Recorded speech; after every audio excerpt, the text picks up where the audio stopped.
So today we'll be looking at the skin, and that's the largest organ of the body, believe it or not. So it covers the entire body, but it's simply not a covering. It serves many functions, most of which are protective.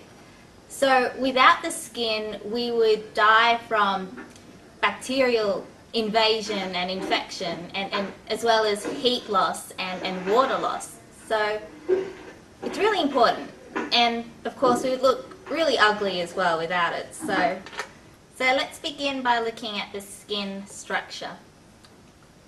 So here we've got a cross-section of human skin. So it's been thinly sliced and placed on a glass slide, and so that we can look at it under a microscope. And it's been stained with a dye, so it helps us to see all the skin features. Now we can see 3 distinct layers of skin, but we'll be focusing on the top 2 today. So just to simplify things, we'll just look at a schematic diagram. So Williama, could you identify the top layer of skin for me? The epidermis. That's right, great. So that's the epidermis. So on the top of the epidermis we have these dead cells which are firmly attached to each other, and we've also got these keratin fibers. So that's that tough material which also make up our hair and our nails as well. So these features actually make the skin quite waterproof, and they protect the underlying cells from abrasion as well as chemicals and microorganisms from the external environment. And it also helps to prevent any uncontrolled water loss from the body as well. So you can think of the epidermis as like a durable overcoat for the body. And we've also got continuous shedding of those dead surface outer cells as well. So that removes any of the microorganisms that do manage to stick to the skin, and it protects against infection as well. But of course those cells are continuously being replaced by those underneath. So we're not just losing skin. The average person, you might want to know, actually sheds about 18 kilograms of these dead skin flakes.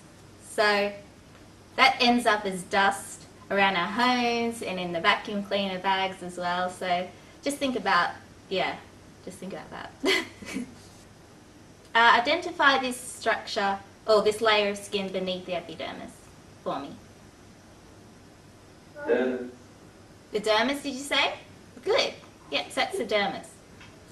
So the dermis binds the entire body together like a body stocking, and we've got these connective tissue fibers.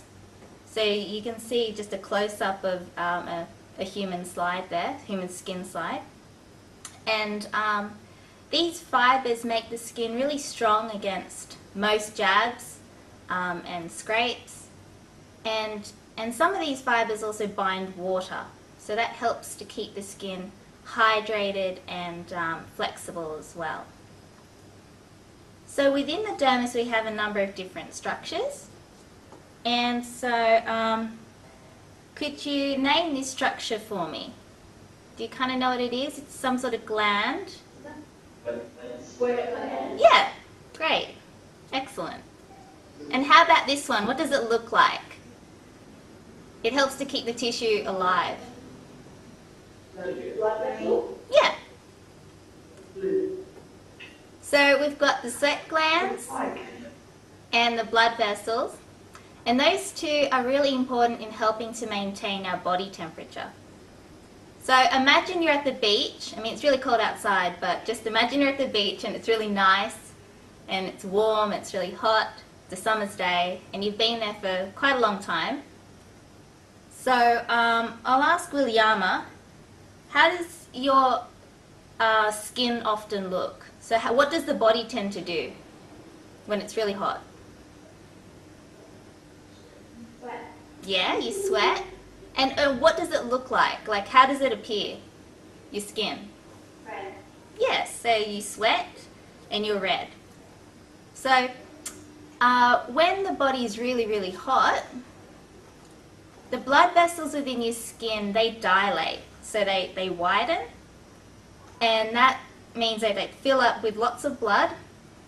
And so more blood flows to the surface of the skin, and heat is then lost through the epidermis to the surrounding environment. And like you said, we sweat. So we produce a lot of sweat from those sweat glands, so they're vigorously stimulated, and that causes a layer of moisture on the skin, which we call perspiration.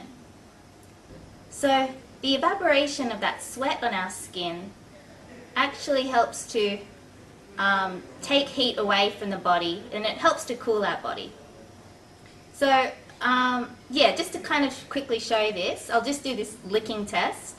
So everyone stick their hands out for me, just kind of like that, just like that. So with the back of your hands, and give a really slobbery lick on your right hand. Let's hope we've got clean hands. Or you may just have like a bit of water or something. Just put it on one of your hands, like that. Okay, so have we all done it? Okay, and then give like good blows on both hands. So, yeah. So, which had the greater cooling effect? It might not be too different, but which hand? The one you licked or the one you didn't? The one that I licked. Yes, someone's a bit normal. Okay, so you should have seen or felt a slight difference. So that saliva on your hand kind of acts like the moisture or the perspiration in our skin when we sweat. So when the wind whips up against our skin, it evaporates the sweat, and it helps to cool the body. This time, imagine it's winter. So it's really cold and it's windy outside and you don't have a jacket on for some strange reason. So how does your skin appear this time? Blue? White? Yeah, so it can be really pale. Yeah, it's definitely not red, that's for sure. And what else? What happens on your skin? Like, what do you get? Goosebumps. Exactly, we get goosebumps. So when the body is really, really cold, the blood vessels this time within the skin constrict. And so that reduces the amount of blood that goes to the skin surface. And so that reduces the heat loss from the body through the epidermis. Now we're not producing a lot of sweat, so those sweat glands aren't really stimulated. And like you said, we get goosebumps or goose pimples. So what happens is we've got these tiny muscles which are attached to the hair follicles, and they cause the hairs to raise on end so that they stand on end, and that you end up with a layer of insulating air close to the skin surface, so that helps to keep us warm. Now we've got other structures within the dermis. Could you identify this one for me? We just talked about it, so what does it look like? Exactly. Great. And how about this one then? It's another gland, it's not the sweat gland, but Oil. yay! Great. So we've got these glands, these oil glands. They produce a really oily substance, of course, and that's called sebum. And so that forms a protective film over our skin, and it also coats the hair. So if you haven't washed your hair sometimes in a few days, it kind of feels greasy and oily.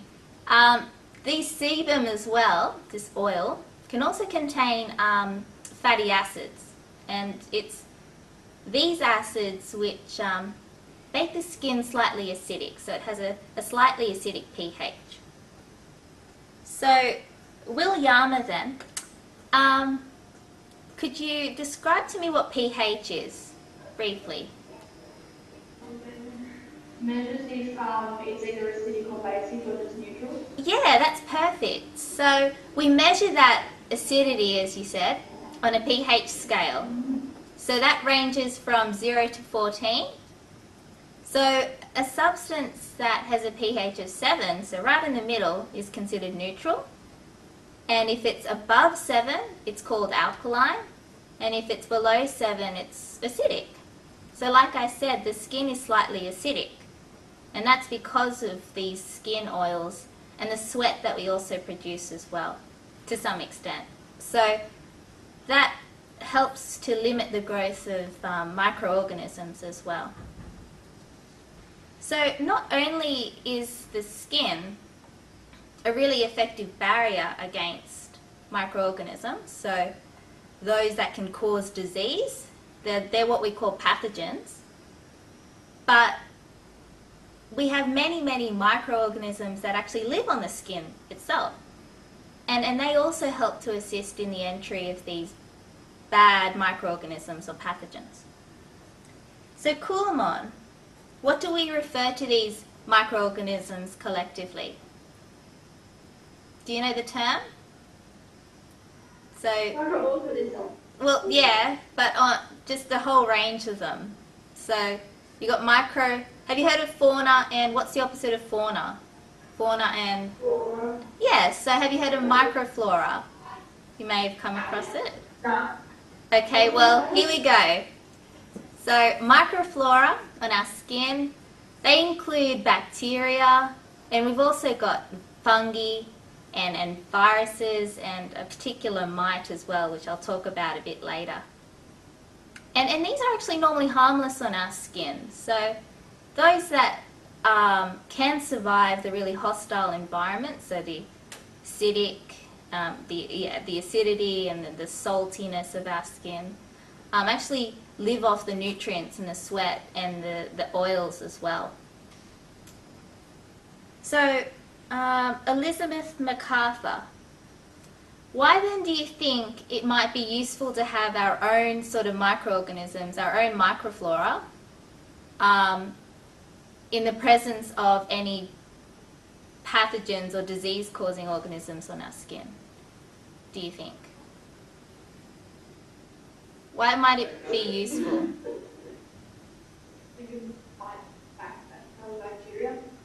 Yeah, so they're kind of like, they're fighting each other, so they're competing against each other. So it's like our good bacteria competing against these bad bacteria, right? So, yeah, so our microflora can compete for nutrients and attachment sites as well. And some of our bacteria can actually increase the acidity of the skin and make it really more unfavorable to these bad bacteria and limit their growth.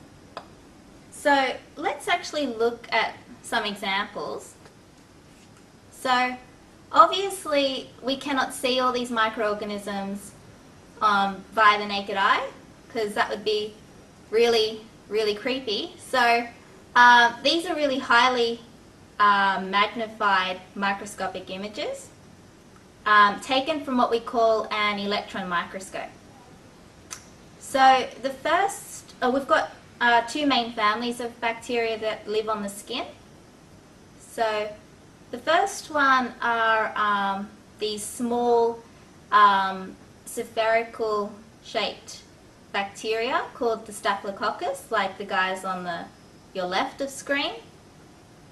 They're actually quite harmless on the skin surface, but they can cause really serious disease if they enter the bloodstream, and that can be via broken skin or medical procedures as well. So you guys may have heard of golden staph, right? Just kind of raise your hands. Who's heard of golden staph? Yeah, some of you? Yeah, so it can be quite a major problem in hospitals. So a patient comes in and has a minor operation, but then 1 or 2 days later they can become seriously ill in the recovery stage. So that's because they have this staphylococcus infection. So it can be quite serious. And the second group of bacteria are what's called the diphtheroids. So there's one type which lives on the hair follicles, and they're the bacteria on your right. So as the name suggests, what sort of skin condition is it linked to, do you think? The bacteria on the right, they're rod-shaped. Yeah. So with acne, you've got this overproduction of this oil or the sebum within the gland, and that accumulates, and it provides a really nice environment for the bacteria. And so some of those bacteria then produce acids from that oil, which can then cause redness and swelling, what we call inflammation. And then eventually you get this plug, so that's full of all this excess oil and dead skin cells, and so that then results in what we call a pimple or acne condition. And we've also got fungi. So this is another type of microorganism on our skin. And one group in particular are the Candida albicans. And in the case on your left, they cause what's called oral thrush. So that's these overgrowth of the fungi. And the fungi, they're part of our normal microflora. And in a healthy individual, they're quite harmless. They don't cause disease because their growth is suppressed or reduced by other microflora. So they're competing against each other, like we said. However, if anything upsets the balance of the microflora within the mouth, then these Candida albicans fungi can rapidly multiply, and that's what can produce thrush. So you can see all these white, really ugly looking patches on the mouth and on the tongue as well. On the picture on your right, you've got oral thrush in a newborn, and that's actually fairly common because they pick it up if the mother is also suffering from thrush. And now the thrush in the newborns develop because they don't have the normal microflora within the mouth. So if they pick it up from the mother, then this fungi can happily grow in the mouth because they don't have any other bacteria kind of limiting their growth. So what then are some factors which can cause an imbalance of all this microflora? So these are just three general sort of factors. You can have a very suppressed immune system. So that's when your immune system is really run down. And that can be caused by disease. So you may have heard of HIV, AIDS, sometimes diabetes as well. Or you may be taking some really heavy drugs and medications. You may be simply really young or really old because your immune system at those times are generally not as good as if you're when you're in compared to when you're an adolescent or an adult. And thirdly, you might be taking antibiotics. So they are substances which just kill bacteria. So if you're taking antibiotics, that can kill all the bacteria which help to limit the growth of these fungi. So if you kill bacteria, that can increase the levels of fungi. Now this is a really interesting microorganism that we also have in our skin. Yes, so we actually have these scary looking things in our hair, in our follicles as well, our hair follicles. So they're actually also normally harmless, and they can live in the roots of our eyelashes. So sometimes they're called the eyelash mite, and they also live in some of the large oil glands around the face. How then do we make soaps and cleansers and shampoos? How do we make them compatible with our skin? Well, we have three common components in these products. So we've got fragrances and dyes. So they just make the product really just attractive to use. And we've also got surfactants and oils. We know that oil and water don't mix, right? We've all seen it. But So how then do you think surfactants work?